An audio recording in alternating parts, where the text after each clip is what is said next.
샬롬. 오늘도 큐티의 자리에 나오신 여러분들 한 분 한 분을 주님의 이름으로 환영하고 축복합니다. 오늘 큐티의 제목은 순종에 따른 복인데요. 오늘 주님이 주신 말씀 한번 살펴보겠습니다. 오늘 우리에게 주신 말씀은 레위기 26장 9절의 말씀입니다. 우리 함께 한 목소리로 읽어보겠습니다. 내가 너희를 권고하여 너희와 세운 언약을 이행하여 너희로 번성케 하고 너희로 창대케 할 것이며. 아멘. 네, 이제는 오늘 말씀이 어떤 배경과 어떤 스토리를 가지고 있는지 우리 함께 살펴보겠습니다. 성경 해설 함께 읽겠습니다. 하나님은 가장 우선적으로 오직 하나님 자신만을 섬길 것을 이야기하십니다.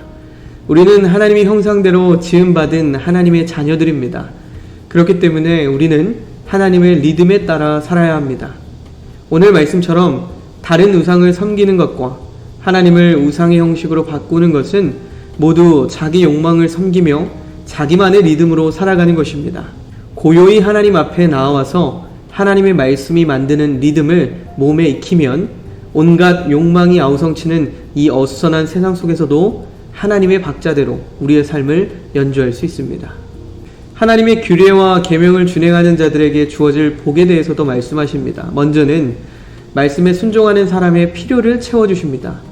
오늘 26장에서는 포도와도 같은 농작물들을 풍족하게 거두어서 배불리 먹게 해주시겠다 말씀하시는데, 이것은 애국과 가나안 신들이 풍요를 가져다 준다는 이방 세계관에 대해서 부정하는 선언이었습니다. 사람에게 필요한 식량을 공급해 주시는 분은 오직 하나님이시기에 가나안의 정신을 따르지 말라는 명령이었습니다. 그리고 순종하는 자를 보호하고 지켜주시며 날마다 동행해 주시는 복을 약속하십니다. 이렇게 많은 복들을 허락해 주시겠다 약속하셨지만 사실 우리에게 가장 큰 복은 풍요와 안전이 아니라 우리와 함께 해주시는 하나님 그 자체임을 기억해야 합니다. 오늘 말씀 속에서 하나님은 끊임없이 이스라엘 백성들을 향해서 너희들을 먹여 살리는 공급자는 나 하나님 자신이라는 사실을 상기시켜주고 계십니다. 왜냐하면 이 사실을 믿지 못하면 가나안 정신에 역행하라는 하나님의 말씀에 순종할 수 없기 때문입니다. 그렇다면 우리는 우리의 생계와 생존이 하나님의 손에 달려있다는 그 사실을 믿고 있습니까? 그리고 그것이 삶의 선택의 순간순간마다 영향을 미치고 있습니까? 하나님이 함께 하시면 세상에서 실패하고 넘어져도 다시 일어날 수 있고 소망과 믿음으로 절망의 땅을 지날 수 있습니다. 하나님은 이렇게 순종하는 자들에게 하나님을 선물로 허락해 주셨습니다.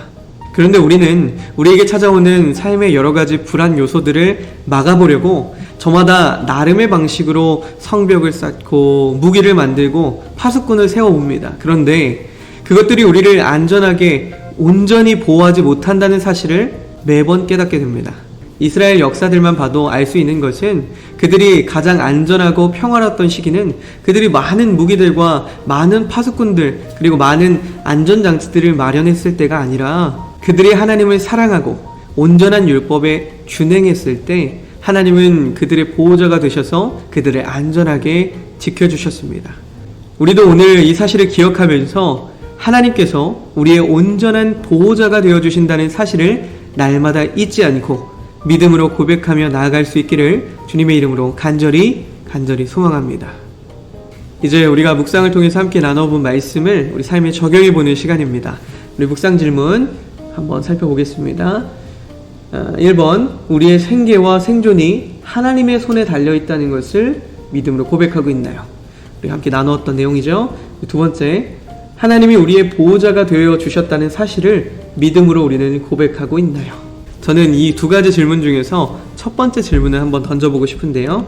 그렇다면 우리의 생계와 생존이 하나님께 달려있다는 것은 무엇을 의미할까요? 이렇게 한번 질문을 던져보고 싶습니다. 질문 보내기. 네, 답변이 도착했는데요. 우리 결과를 한번 함께 확인해 보겠습니다. 확인하기. 네, 주신 말씀은 창세기 1장 27절에서 28절까지의 말씀인데요. 함께 읽어보겠습니다. 하나님이 자기 형상 곧 하나님의 형상대로 사람을 창조하시되 남자와 여자를 창조하시고 하나님이 그들에게 복을 주시며 그들에게 이르시되 생육하고 번성하여 땅에 충만하라. 땅을 정복하라. 바다의 고기와 공중의 새와 땅에 움직이는 모든 생물을 다스리라 하시니라. 아멘. 우리가 질문을 이렇게 한번 던져 보았는데요. 그렇다면 우리 생명의 말씀을 한번 함께 읽어보겠습니다. 우리의 생계와 생존이 하나님께 의존한다는 개념은 하나님께서 우리의 삶의 궁극적인 공급자이시며 유지자이심을 인식하고 인정한다는 것을 의미합니다. 그것은 우리의 물질적, 영적인 안녕이 그분의 손에 달려있으며 그분이 우리를 축복하고 지탱할 수 있는 힘을 가지고 계신다는 것을 이해하는 것입니다. 이러한 안식은 우리가 가진 모든 것이 하나님의 선물이라는 것을 깨닫고 겸손과 감사의 자리로 우리를 인도합니다. 또한 일상의 필요를 그분께 의지하고 삶의 모든 면에서 그분의 인도와 공급을 구하도록 상기시켜줍니다. 또한 하나님께서 우리에게 주신 자원과 재능을 책임감 있게 관리하여 하나님을 공경하고 다른 사람을 축복하는 데 사용하도록 격려합니다. 우리의 생계와 생존이 하나님의 손에 달려있다는 진리를 우리가 받아들일 때 그분은 신실하시며 그분의 완전한 계획에 따라 우리를 공급해 주신다는 사실을 알기 때문에 평화와 신뢰감을 갖게 됩니다. 또한 하나님께서 우리의 필요를 돌보실 것을 알기 때문에 그분의 나라와 의를 구하는 데 우선순위를 두도록 가르치십니다. 하나님께서 우리의 궁극적인 공급자이시며 우리를 지탱해 주시는 분이라는 사실을 알고 위로와 힘을 얻고 삶의 모든 영역에서 그분의 풍성한 축복을 경험하시길 바랍니다.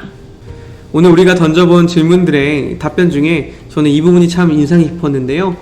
우리의 생계와 생존이 하나님의 손에 달려있다라는 우리가 그 진리를 받아들이면 여기 보니까 이렇게 표현하고 있어요. 하나님께서 계획에 따라서 우리에게 공급해 주시고 꼴을 먹여주신다는 것을 알기 때문에 우리의 필요를 돌보실 것을 알기 때문에 우리는 하나님의 나라와 의를 구하는 데 우선순위를 두도록 가르쳐 주십니다. 이 부분인 것 같아요. 우리가 하나님께 무엇을 달라고 그때그때마다 필요를 매번 얘기하지 않아도 하나님께서 우리의 쓸 것을 아시기 때문에 때에 따라서 우리에게 필요한 것을 허락하시는, 대신 우리는 그래서 하나님의 의와 하나님의 나라를 구하는 것에 우리 초점을 두는 것, 그것이 중요하다라고 오늘 이야기해주고 있는데요. 맞는 것 같습니다. 여러분들 오늘 하루를 살아갈 때 하나님께서 우리의 보호자가 되시기 때문에 우리는 그저 하나님께 그 사랑을 고백하고 하나님의 나라와 의를 구하면 하나님께서 자녀된 우리에게 필요하고 그리고 때에 따라서 하나님께서 가장 선한 것들을 공급해 주신다는 사실을 기억하면서 그런 하나님을 의지하고 또 하루하루 감사와 기쁨과 찬양과 경배를 올려드리며 나아가는 여러분들이 되시길 주님의 이름으로 간절히 기도합니다. 이제 기도문을 함께 읽고 오늘 묵상을 마무리하도록 하겠습니다. 함께 읽겠습니다.